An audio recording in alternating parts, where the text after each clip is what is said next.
Bismillahirrahmanirrahim. Assalamualaikum warahmatullahi wabarakatuh. Innal hamdalillah nahmaduhu wa nasta'inuhu wa nastahdi wa nastaghfiruh wa na'udzu billahi min shururi anfusina wa min sayyiati a'malina. May yahdihillahu fala mudilla lahu wa may yudlil fala hadiya lahu. أشهد أن لا إله إلا الله وحده لا شريك له وأشهد أن سيدنا محمد عبده ورسوله سبحانك لا علم لنا إلا ما علمتنا إنك أنت العليم الحكيم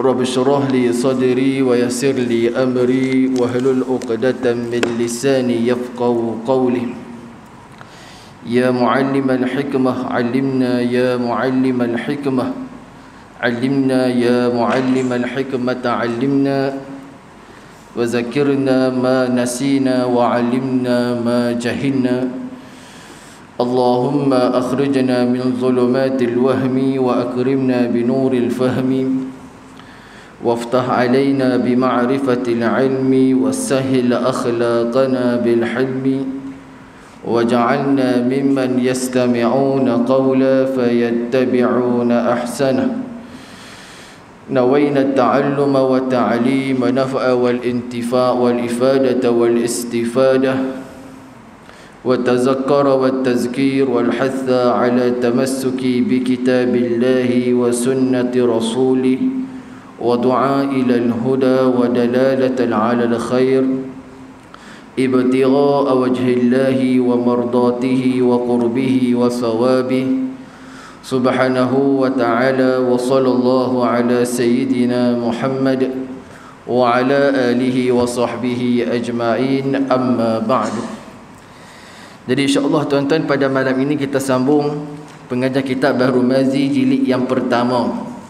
Kita sampai kepada muka surat 83 dalam kitab Jawinya, dan dalam kitab Ruminya muka surat yang ke-149. Baik, yang paling bawah sekali, qala musannif rahimahullahu taala wa nafa'ana bi barakati ulumihi fid darain amin. Bab al-wudu'i li kulli salatin. Bab yang ke-218 pada menyatakan mengambil air sembahyang bagi tiap-tiap sembahyang.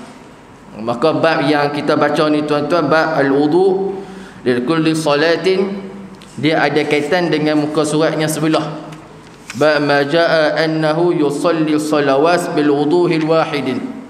Maka kedua-dua hadis ni dia ada perkaitan rapat antara kedua-dua hadis tersebut. Sebab tu Imam At-Tirmizi radhiyallahu taala anhu mendatangkan hadis ni dahulu, kemudian mendatangkan hadis yang kedua. Ini metod Imam At-Tirmizi. Bila mana beliau mengarang kitab Sunan At-Tirmizi, setiap daripada bab itu, setiap daripada bab yang ada dalam kitab Sunan At-Tirmizi, dia ada rahsia dia, dia ada istinbat dia, istinbat hukum. Begitu juga dalam Sahih Bukhari, setiap bab yang ada dalam Sahih Bukhari itu adalah istinbat hukum di sisi Imam Al-Bukhari. Sebab tu Imam Bukhari ini menjadi rebutan mazhab-mazhab dalam Islam. Kalau orang Syafi'i, maka dia akan mengatakan Imam Al-Bukhari bermazhab dengan mazhab Syafi'i berdasarkan kepada tarjamatul bab. Setiap bab dalam Sahih Bukhari itu dalil-dalilnya banyak digunakan dalam mazhab kita Syafi'i. Kalau orang Hanafi, dia pun mengatakan mazhab Imam Bukhari juga ikut mazhab mereka, mazhab Hanafi. Begitu juga Maliki, begitu juga Hanbali dan sebagainya. Sebab apa tuan-tuan? Sebab orang hebat ni semua orang nak. Imam Bukhari orang yang hebat, alim. Tuan-tuan nak cari orang semisal Imam Bukhari pada zaman kita hari ni, tuan-tuan, memang tak ada. Jadi bila mana ulama mengarang kitab atau Imam Bukhari, setiap daripada terjemah bab, bagi orang yang minat benda macam ni, setiap daripada terjemah bab Imam Bukhari dalam sahih beliau itu istinbatnya. Sebab tu Imam Bukhari di sisi saya lah, di sisi saya Imam Bukhari tidak berpegang dengan mana-mana mazhab. Dia ada cara beliau sendiri dalam mengistinbatkan setiap daripada hukum fiqh. Walaupun beliau bukan semisal seperti Imam Syafi'i, Imam Abu Hanifah dan sebagainya, tetapi kerana kealiman beliau, kerana hafiz beliau menghafal hampir 300,000 hadis Nabi. Beliau juga mempelajari kawaid fiqh dan sebagainya, melayakkan beliau berpegang dengan pendapat beliau. Jadi kalau kita tuan-tuan, mungkin ada di kalangan kita di hari ini dalam masjid ini, ada yang hafal 300,000 hadis, dia tak nak ikut mazhab Syafi'i, no problem, tak ada masalah. Ada orang kata, ustaz saya tak nak ikut mazhab, okey, tak ada masalah, tak nak ikut mazhab. Mazhab bukan wajib, bukan wajib. Tapi dengan syaratnya tuan-tuan, kalau kita tak nak ikut mana-mana mazhab, kita boleh istinbat, kita boleh mengeluarkan hukum daripada Quran dan hadis dengan kawaid-kawaid yang telah ditetapkan oleh para ulama. Maka kita keluarkan. Atau kalau kita boleh lah, kalau kita tak boleh, maka baik kita bermazhab dengan salah satu daripada mazhab yang empat. Baik. Kata Tunggu rahimahullahu ta'ala, ketahuilah kiranya ya saudaraku, di dalam bab ini akan menerangkan harus sembahyang, beberapa sembahyang dengan satu wuduk selama tiada berhadas, dan menerangkan Nabi SAW adalah ia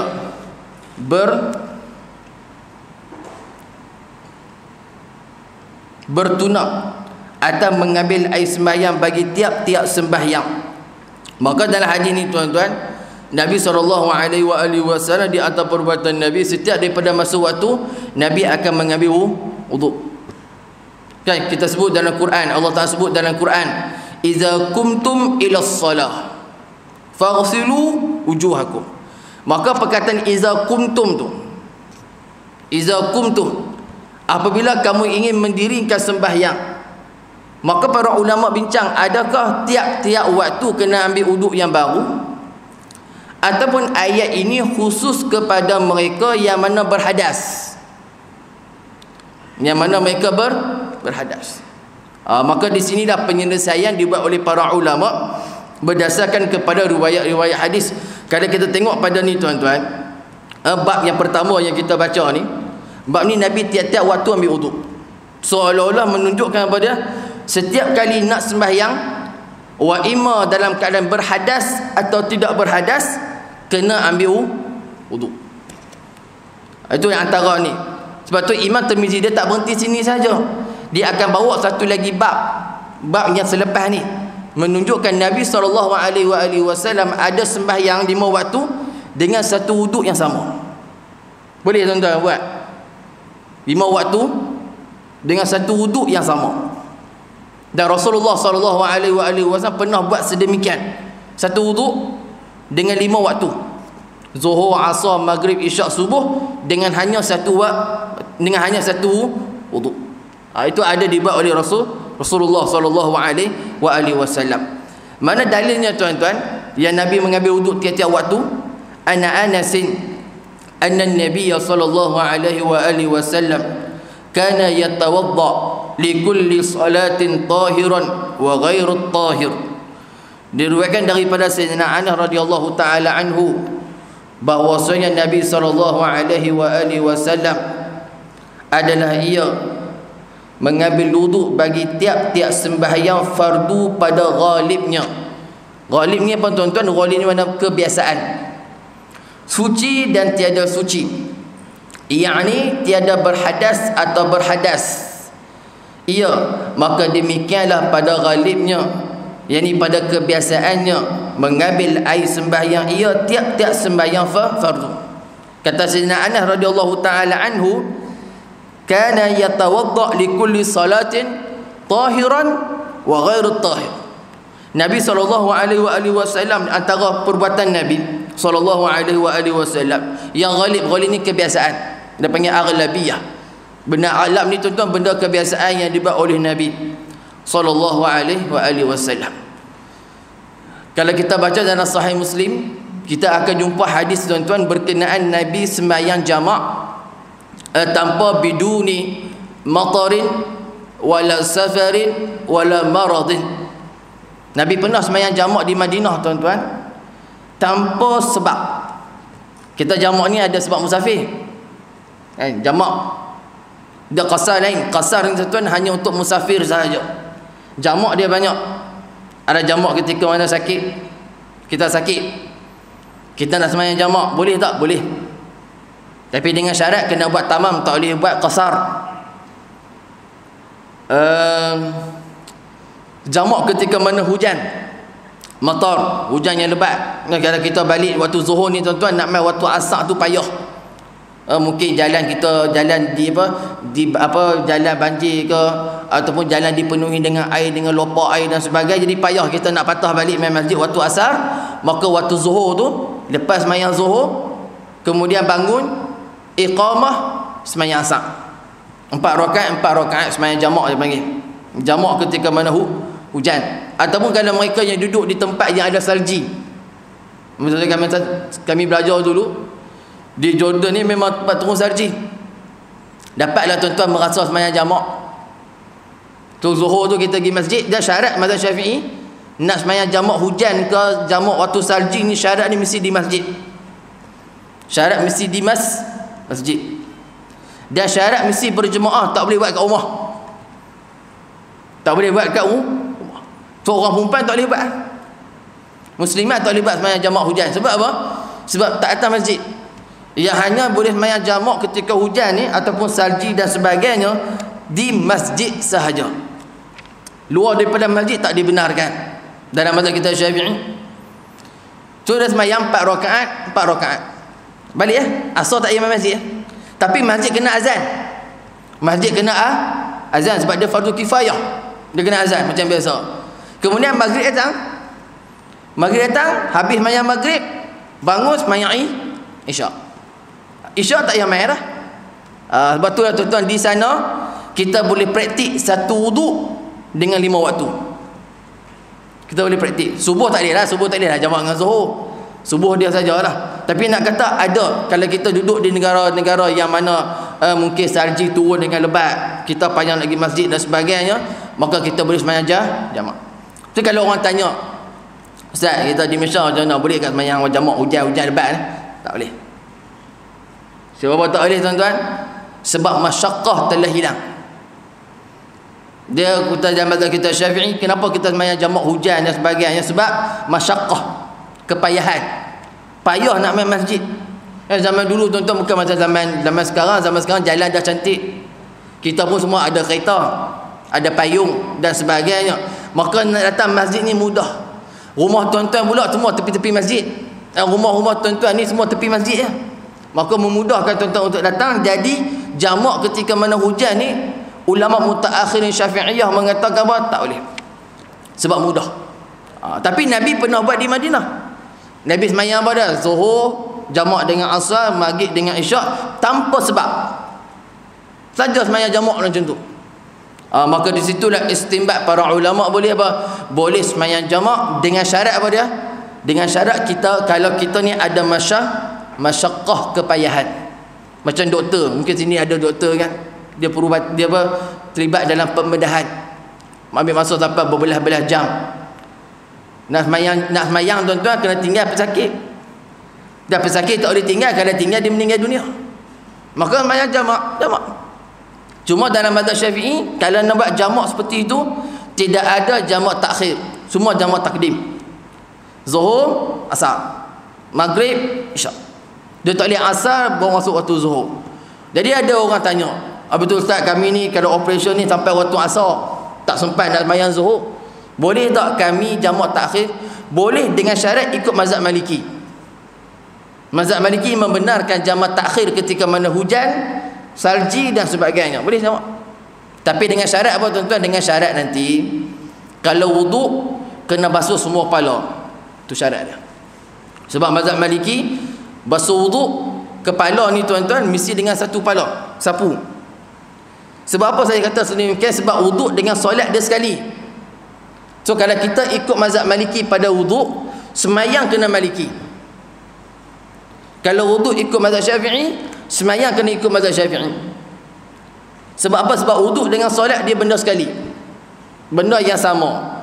dalam ibadat, maka kena ikut mazhab yang kita ikut tersebut. Itu dia antara cara lah. Sebab tu penting tuan-tuan, kalau kita belajar 4 mazhab, kita belajar taklah nak jadi orang alim pun. Cuma kalau kita dapat belajar ni, kita ada ilmu dan memudahkan bila mana kita kepayahan, kita khususan. Imam Ibn Bajuri dalam Hasyiah Bajuri dia mengatakan harus bagi satu orang tu keluar daripada mazhab Syafi'i. Harus bagi satu orang keluar daripada mazhab Syafi'i seandainya beliau mengalami masyaqqah dan kepayahan. Masyaqqah, kepayahan dan kesusahan, dia kena keluar. Kalau dia mengamalkan mazhab Syafi'i ni tuan-tuan, mendatangkan kesusahan bagi dia, tak boleh nak buat. Dia tak boleh nak buat. Maka apa perlu dia buat tuan-tuan? Keluar daripada mazhab Syafi'i, bertaklidlah dengan mana-mana mazhab yang 3 tersebut, maka insya-Allah Allah terima. Yang tak boleh tuan-tuan main-main. Saya ikut Syafi'i, saya ikut itu, tak boleh. Dia ada disiplin dia. Itu disebut dalam kitab usul fiqh berkenaan dengan apa? Berkenaan dengan taklid kepada mazhab. Itu di antaranya. Ini di antara hadisnya. Ghalib kebiasaan Nabi semayang 5 waktu, tapi ada kalanya Nabi semayang jamak keempat waktu tersebut. Itu dipanggil ghalib, kebiasaan. Kemudian qala qultu li Anas fa kaifa kuntum tasna'una li kulli salatin antum. Kata Humaid ni perawi kepada hadis, murid kepada Sayyidina Anas bin Malik.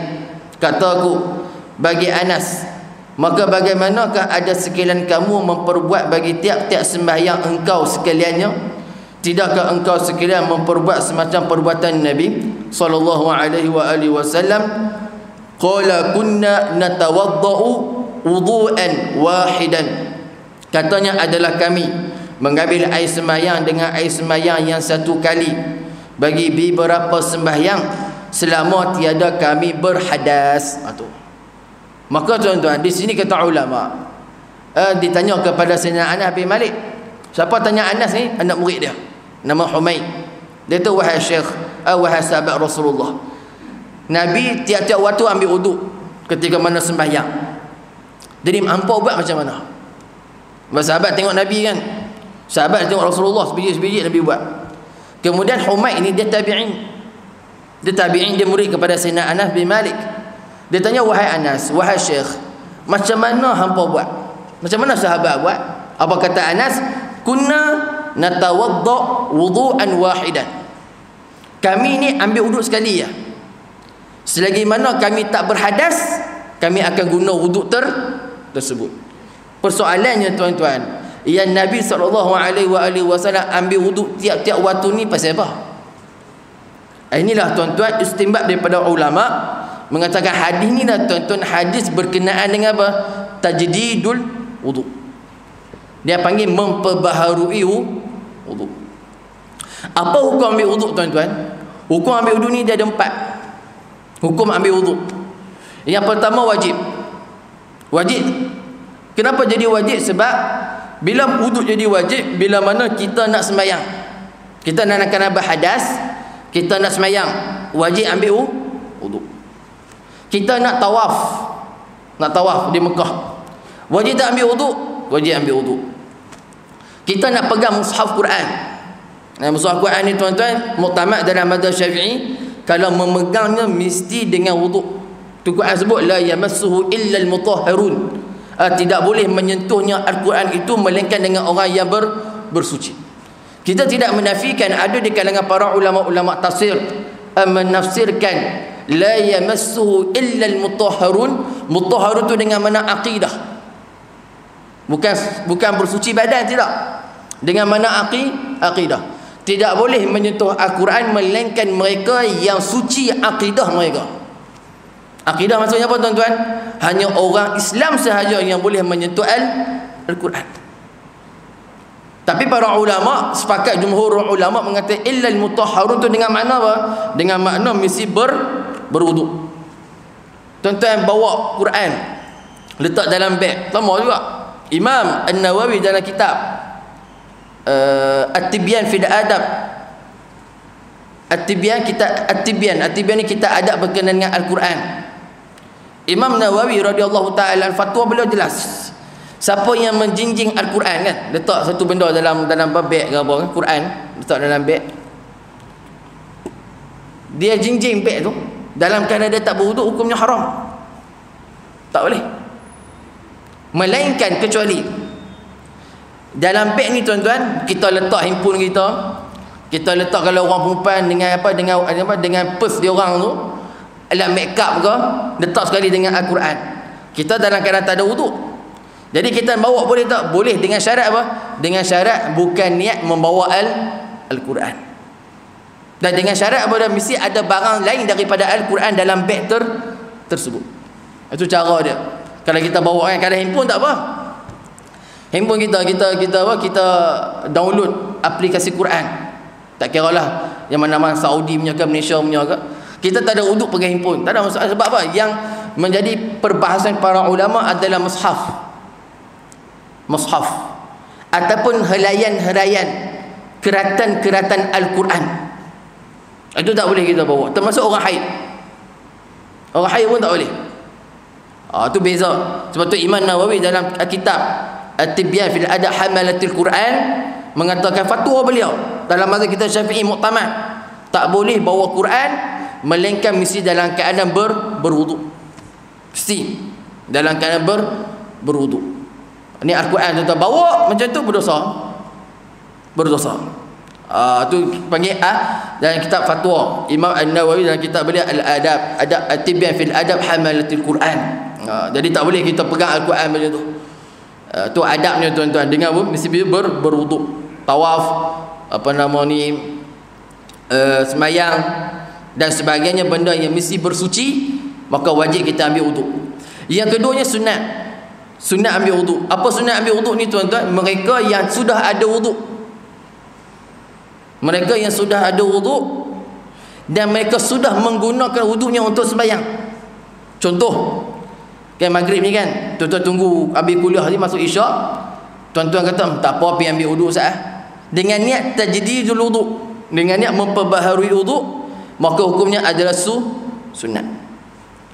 Tapi kalau tuan-tuan tak guna lagi wuduk tu untuk sembahyang, kita ambil wuduk dah, kita tak sembahyang fardu, kita tak sembahyang sunat, kita saja nak pergi ambil wuduk baru, maka tu tak dibenarkan. Maka dalam kaul muktamad dalam mazhab Syafi'i, seperti mana yang saya tulis dekat sini, makruh mengulang wuduk sebelum menggunakan wuduk yang pertama untuk solat fardu ataupun solat sunat. Makruh. Tuan-tuan dah ambil wuduk dah, kita ambil wuduk dah, kita tak guna lagi untuk semayang, wa imma semayang fardu wa imma semayang sunat. Tiba-tiba tuan-tuan nak ambil wuduk baru, maka perbuatan mengambil wuduk tersebut hukumnya adalah makruh. Hukumnya adalah makruh. Ini pendapat yang kuat dalam mazhab kita Syafi'i. Yang keempat, yang tadi yang pertama wajib, sunat, makruh. Yang keempat haram. Haramnya apa tuan-tuan? Bagi wanita haid yang mengambil wuduk dengan niat ibadat, hukumnya adalah haram, tak boleh. Dan kalau dia niat, contoh dia ambil wuduk sebab nak segarkan badan, mungkin badan dah letih, panas dan sebagainya, dia ambil wuduk sebab yang tu, maka dia tidak akan jadi haram. Sebab apa jadi haram tuan-tuan? Sebab wuduk ini tuan-tuan dia ibadat, sedangkan orang wanita haid tidak boleh melakukan ibadat, semayang, tawaf, pegang Quran, baca Quran dan sebagainya, tak dibenarkan. Jadi kalau dia ambil wuduk dengan niat macam tu, maka benda tu sia-sia dan benda tu mencemarkan wuduk. Maka bagi wanita haid, dia tak boleh ambil wuduk. Cukup dengan sekadar apa tuan-tuan? Dengan sekadar dia membasuhkan tempat keluar darah haid tersebut. Kalau contoh kata dia dah bersuci, barulah dia boleh mengambil wuduk. Itu cara dia. Empat hukum berkenaan dengan mengambil wuduk. Jadi tajdidul wuduk ni dia jadi hukum apa? Sunat. Yang mana tuan-tuan rajin, kita mungkin nak dapat pahala lebih bila mana ambil wuduk ni tuan-tuan. Sebab ambil wuduk ni banyak pahala, walaupun riwayatnya daif. Orang yang rajin mengambil wuduk ni tuan-tuan, Allah mengangkat darjat dia. Allah memberikan kepada 10 gandaan pahala kepada mereka yang tajdidul wuduk.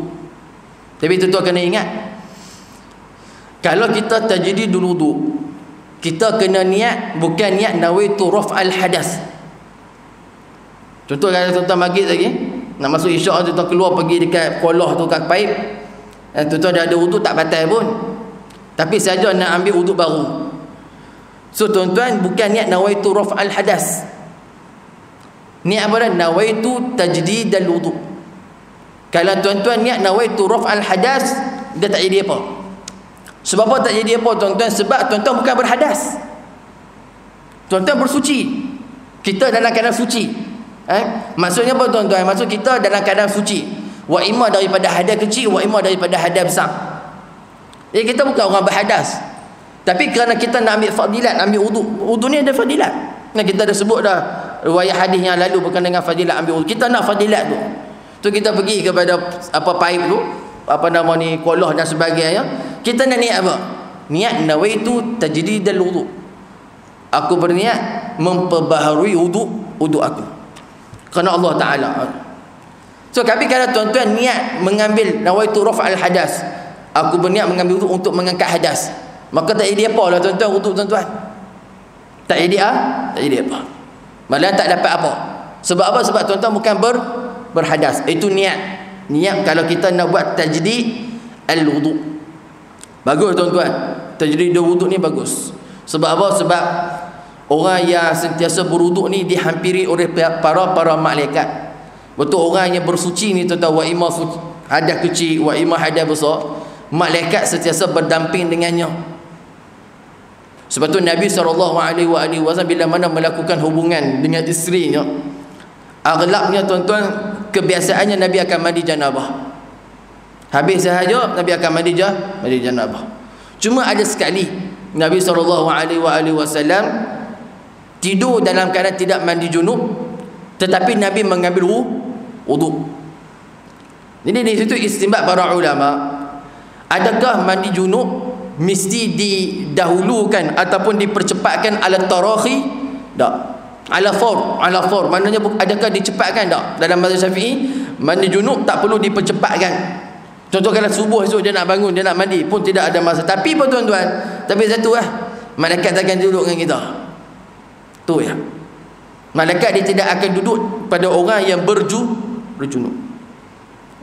Berjunub. Jadi itu di antara hukum yang dibuat oleh Rasulullah SAW pada perbuatan aghlab dan pada perbuatan yang Nabi buat benda tu sekali seumur hidup. Antaranya dalam hadis yang kita baca dulu, Nabi buang air dalam keadaan berdiri. Kan? Ghalibnya tuan-tuan, Nabi buang air ni duduk. Nabi buang air duduk.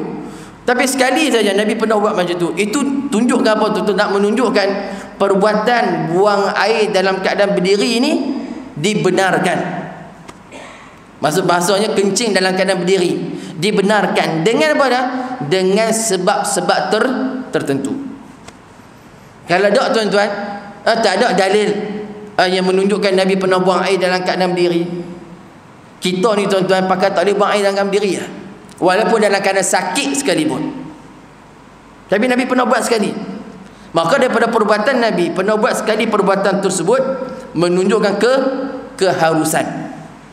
Itu cara istinbat para ulama untuk melihat nas. Sebab tu ulama dia orang kaji setiap daripada dalil, kaji daripada semua sudut. Sebab apa Nabi buat macam ni, kenapa Nabi buat macam ni, apa sebab Nabi buat macam ni, dan bilakah kali terakhir Nabi buat macam tu. Sebab kaedah yang diletakkan para ulama tuan-tuan, bila mana perbuatan Nabi SAW, ada Rasulullah buat sekian, ada Rasulullah buat sekian, kadang-kadang Nabi larang, kemudian Nabi buat benda yang Nabi larang tu, maka kata ulama apa, tengok perbuatan Nabi last ketika mana beliau nak meninggal dunia. Kadang-kadang tuan-tuan perbuatan tersebut Nabi buat tak last. Antaranya apa dia? Antaranya Nabi SAW awalnya Nabi kalau makan unta ke makan daging kambing, Nabi akan ambil wuduk baru. Menunjukkan apa tuan-tuan? Menunjukkan makan daging unta ataupun makan makanan yang dimasak dengan api ni membatalkan wuduk. Membatalkan wuduk. Sepakat 4 mazhab mengatakan apa dia? Makan sesuatu makanan tidak membatalkan wuduk, kecuali mazhab Hanbali yang mengatakan makanan yang dimasak dengan api, semua daging-daging yang ada, tak kiralah ayam ke apa namanya, ikan dan sebagainya. Kalau bakar dengan api, masak dengan api dan sebagainya, tak perlu ambil wuduk kecuali daging unta. Daging unta kena ambil wuduk baru di sisi mazhab Hanbali. Tapi di sisi mazhab yang tiga, Syafi'inya, Hanafinya, apa namanya, Malikinya, tak perlu ambil wuduk baru.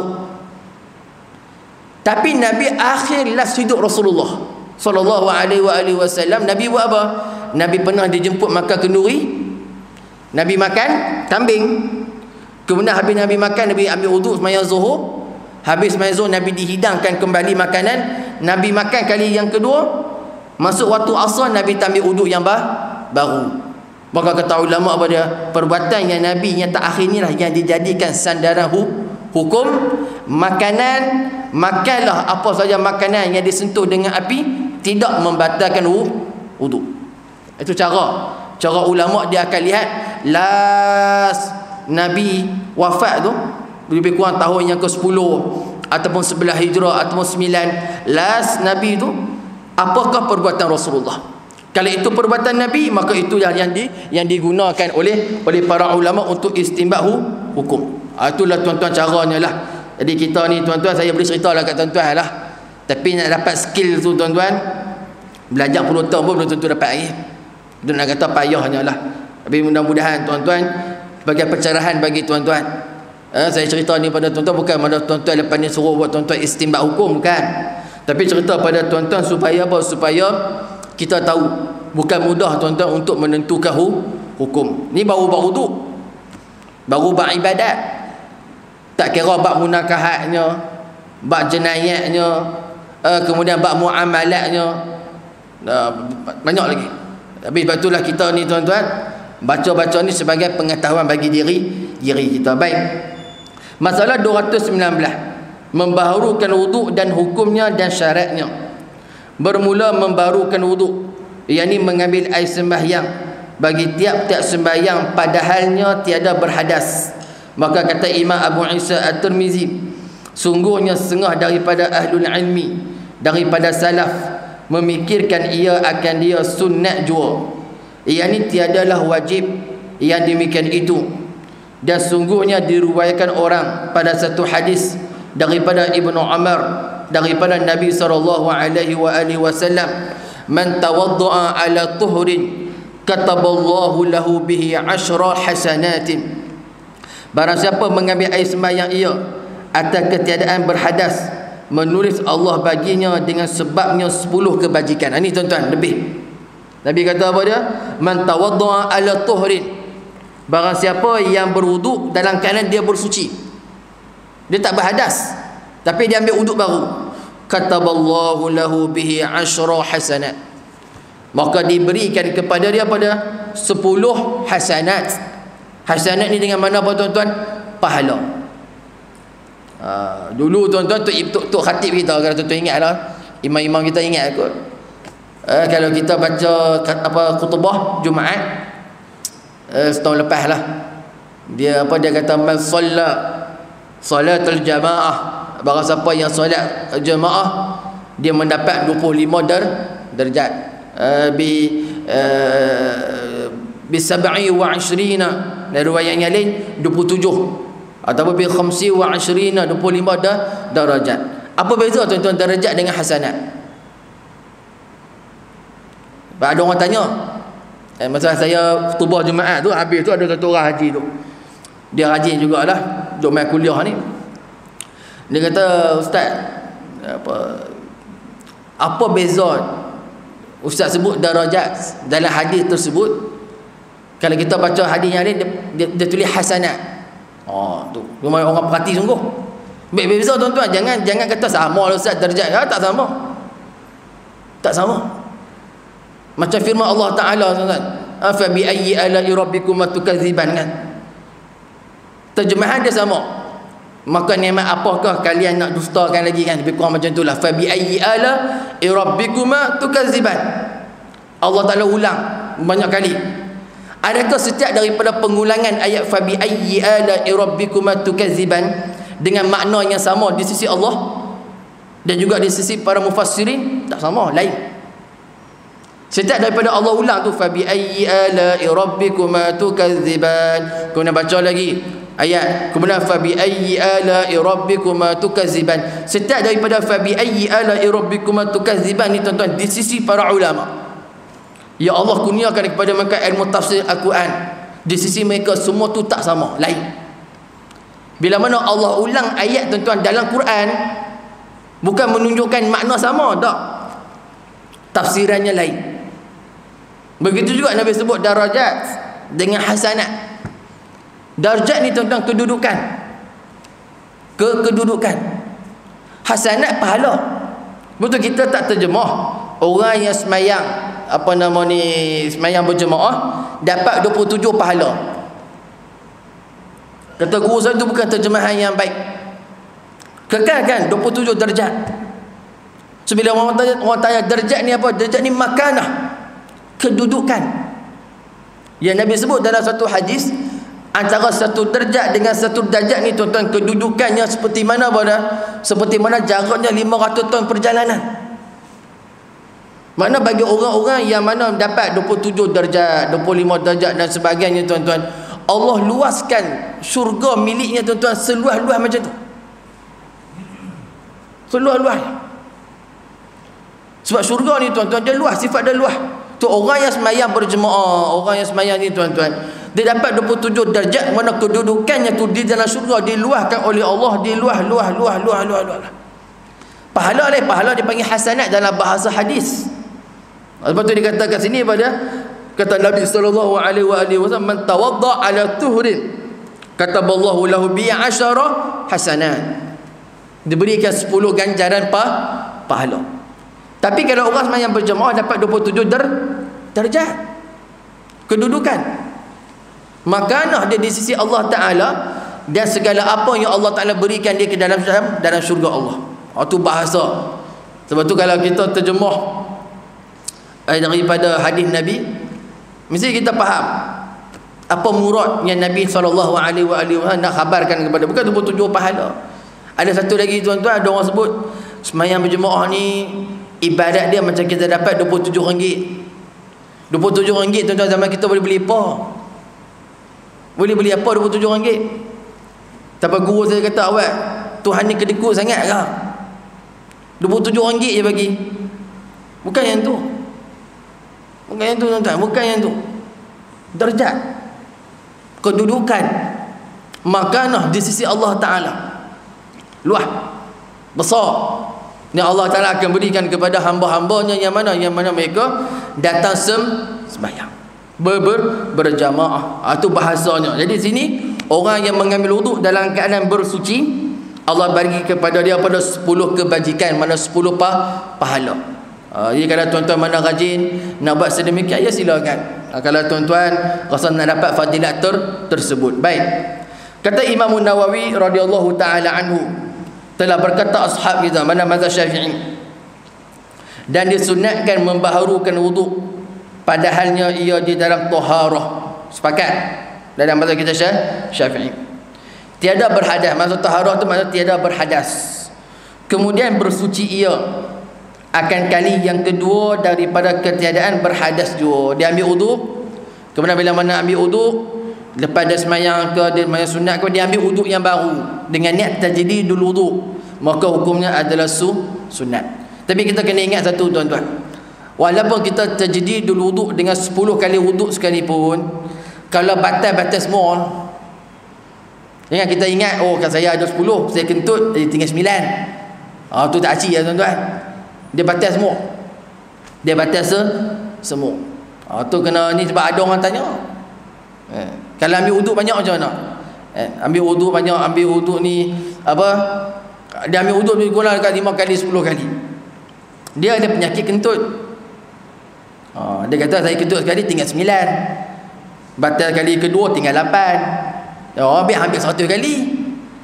Pakai terus setahun ke, semua hidup ke dan sebagainya, tapi tak boleh itu. Dia batal habis. Itu cara dia. Walaupun kita ambil tajdidul wuduk beberapa kali sekalipun. Baik. Dan pada syarat sunat membaharukan wuduk itu ada beberapa wajah. Di Imam Nawawi tuan-tuan, dia nukilkan Dia bagi tahu kepada kita pada apakah syarat untuk kita memperbaharui wuduk kita. Yang pertamanya, disunatkan bagi orang yang telah sembahyang dengan wuduknya akan satu sembahyang, sama ada sembahyang fardu ataupun sunat. Syarat pertama untuk ambil wuduk, tajdid wuduk ni tuan-tuan macam mana? Mesti wuduk yang pertama yang dia ambil tu, dia telah gunakan untuk sembahyang sunat, sembahyang fardu ataupun sembahyang sunat. Macam tadi kita dah sembahyang, dah guna sembahyang waktu maghrib dengan sembahyang ba'diyah maghrib. Selagi tuan-tuan nak keluar nak ambil wuduk baru, boleh. Lepas ada syarat yang pertama, antara syaratnya. Yang kedua, tiada sunat melainkan bagi orang yang telah sembahyang, ia akan sembahyang fardu. Syarat yang kedua ni tuan-tuan mengatakan bahawa tak boleh mengambil wuduk yang baru kecuali sembahyang wuduk tu kita guna untuk sembahyang fardu. Contoh kita ambil wuduk untuk sembahyang zuhur. Habis sembahyang zuhur ni tuan-tuan, kita nak ambil wuduk baru, dia panggil tajdidul wuduk. Boleh tak? Boleh. Sebab apa? Sebab kita dah guna untuk sembahyang fardu. Itu syarat yang kedua lah. Atau dia kata ada beberapa wajah, mana ada beberapa pendapat. Pendapat yang pertama tadi tuan-tuan, sunat bagi orang yang telah sembahyang dengan wuduknya akan satu sembahyang, sama ada sembahyang fardu ataupun sunat. Ini sepakat mazhab kita dan juga ulama-ulama dalam mazhab Syafi'i. Pendapat yang kedua, di sisi mazhab kita Syafi'i juga, di kalangan para ulama dalam mazhab Syafi'i, tak boleh ambil wuduk, tak boleh tajdidul wuduk dengan syarat wuduk tadi kita guna untuk sembahyang fardu. Kalau contoh kita ambil wuduk untuk sembahyang duha, contoh sembahyang duha pagi kan, ambil wuduk, kemudian lebih kurang dalam berapa minit, setengah jam, sejam, kita nak tajdidul wuduk, sedangkan kita baru guna sembahyang tu untuk wuduk tu untuk sembahyang duha, sembahyang sunat, maka tak boleh tajdid dulu tu. Itu ada qaul dalam mazhab kita Syafi'i. Yang ketiga, disunatkan bagi mereka yang telah memperbuat ia dengan dia akan barang yang tiada harus melainkan dengan suci, seperti menyentuh mushaf dan sujud tilawah. Ya, ada orang tanya, boleh tahu Ustaz, saya ambil wuduk kerana nak baca Quran, kemudian setelah ambil wuduk untuk baca Quran tersebut, saya ambil wuduk kali yang kedua niat untuk tajdidul wuduk, boleh tak? Ada qaul dalam mazhab kita Syafi'i mengatakan boleh, tak ada masalah. Menyentuh mushaf, sujud tilawah pun sama. Sujud tilawah ni tuan-tuan kena ada dalam keadaan berwuduk, dan mesti syarat dia menghadap kiblat. Macam sujud syukur. Sujud syukur ni tuan-tuan syarat mesti menghadap kiblat. Sebab apa tuan-tuan? Dalam mazhab Syafi'i, sujud tilawah ke, sujud syukur dan sebagainya, dia sujud ni dia satu komponen dalam semayang. Jadi seperti mana kita semayang dengan syarat wajibnya, dengan syarat sahnya, dengan menghadap kiblat dan sebagainya tu, macam tu juga kalau kita sujud tilawah dan juga sujud syukur. Sama juga. Kena buat macam tu. Dengan tutup auratnya, dengan ni dan sebagainya. Sebab tu afdal tuan-tuan sujud syukur ni, bila mana dapat berita kita terus sujud. Itu afdal. Kan? Anak kita, cucu kita balik bawa keputusan SPM dan sebagainya, berjaya dan sebagainya. Kita kita baru lepas sembahyang duha contoh, atau pakaian kita lengkap dan kita berwuduk, kita dengar berita, mak saya dapat 9A, dapat berjaya ni, dapat sekian, terus takbir, terus sujud. Tapi syarat mesti ada kiblat. Syarat dia itu diletakkan dalam mazhab kita Syafi'i. Habis tu Ustaz yang pemain bola tu sujud, tu tak tahu, tanya dia. Sujud kan main bola, dia pakai suara pendek. Betul talang mana pun tak tahu lah, kiblat mana pun tak tahu. Tak kena lah, tak apa kena. Dan takut-takut menjadi berdosa. Sebab semayang ni tuan-tuan, dia mesti dalam keadaan taharah. Walaupun kita buat 4 dalam semayang, sujud sekalipun tu mesti dalam keadaan taharah. Dalam keadaan taharah tu syarat yang diletakkan dalam mazhab kita Syafi'i. Baik. Begitu juga menyentuh mushaf. Menyentuh mushaf tersebut tadi mesti dalam keadaan berwuduk, kecuali ulama bagi istisna, bagi pengecualian. Di antaranya mereka yang mana yang terpaksa angkat Quran. Contoh Quran tu contoh dekat bawah, dekat lantai. Betul tuan-tuan, adab tuan-tuan. Quran jangan letak dekat lantai. Letak atas papan rehai. Letak atas papan rehai. Tu adab. Jangan baca Quran kita letak dekat bawah kapet, letak atas kapet. Jangan. Hatta kitab pun sama. Kalau kita nak letak tuan-tuan, pastikan dia dalam beg. Itu antara adab yang telah diletakkan oleh para ulama untuk menghormati Al-Quran dan sebagainya. Contoh Quran ni tuan-tuan betul-betul dekat jalan, atau Quran tu dekat satu tempat yang boleh mencemarkan Al-Quran tu. Kita tak ada wudu, nak ambil wudu tak ada lah. Boleh angkat. Boleh angkat, pergilah cari mana-mana tempat yang elok untuk letak dengan dia. Contoh kalau tuan-tuan datang masjid, tuan-tuan tengok Quran tu ada dekat mana-mana lah, tempat-tempat yang tak elok, mungkinlah orang tertinggal ke dan sebagainya, kita tak ada wudu lagi, boleh ambil, tak ada masalah.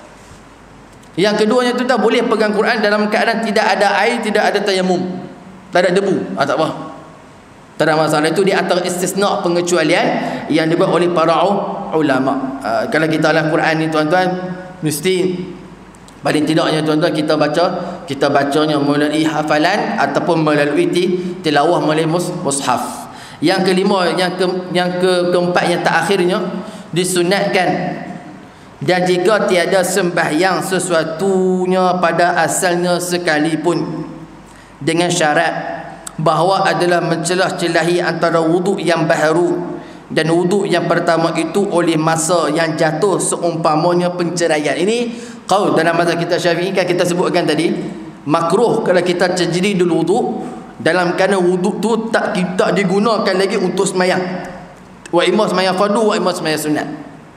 Tapi pendapat keempat yang Imam Nawawi kita bawa, Imam Nawawi sebut dalam ni tuan-tuan, boleh untuk kita tajdidul wuduk seandainya wuduk tersebut belum lagi kita guna untuk semayang.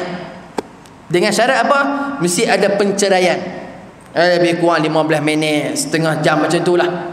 Mana mesti ada penceraian antara wuduk pertama dengan wuduk yang kedua. Kalau orang tanya berapa minit Ustaz, ambillah lebih kurang 10 minit. 10 minit, 15 minit ke atas lah.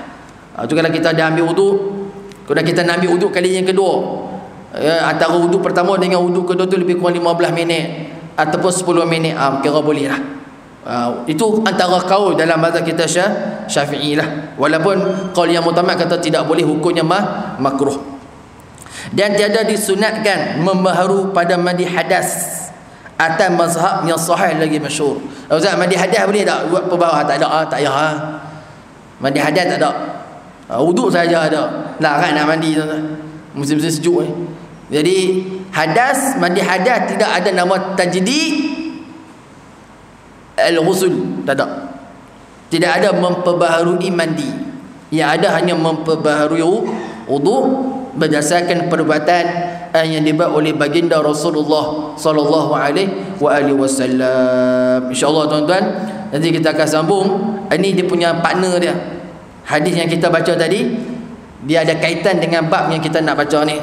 Saya teranglah tuan-tuan pada awal tadi, Nabi sallallahu alaihi wasallam pada kebiasaannya Nabi akan ambil wuduk pada tiap-tiap waktu. Tapi ni hadis ni tuan-tuan cerita Nabi hanya gunakan satu wuduk saja untuk sembahyang yang 5 waktu. Itu menunjukkan apa tuan-tuan? Menunjukkan tidak wajib bagi orang yang nak sembahyang mesti ambil wuduk yang baru. Yang wajib bagi mereka yang berhadas. Itu cara ulama istinbat daripada hadis Nabi sallallahu alaihi wasallam. Wallahu a'lam. Insya-Allah tuan-tuan, ada banyak umur kita jumpalah pada kuliah yang akan datang. A'udzubillahi as-sami'il 'alim minasyaitonir rajim. Bismillahirrahmanirrahim. Alhamdulillahi rabbil alamin wassalatu wassalamu ala asyrafil anbiya'i wal mursalin sayyidina Muhammadin wa ala alihi wa sahbihi ajma'in. Allahumma inna na'udzubika min 'ilmin la yanfa' wa min qalbin la yakhsha wa min nafsin la tashba' wa min du'a'in la yusma'. Subhanallahi wa bihamdihi, subhanakallahumma wa bihamdika, nashhadu an la ilaha illa anta wa nastaghfiruka wa natubu ilaik. Wa sallallahu ala sayyidina Muhammadin wa ala alihi wa sahbihi wa baraka wa sallam.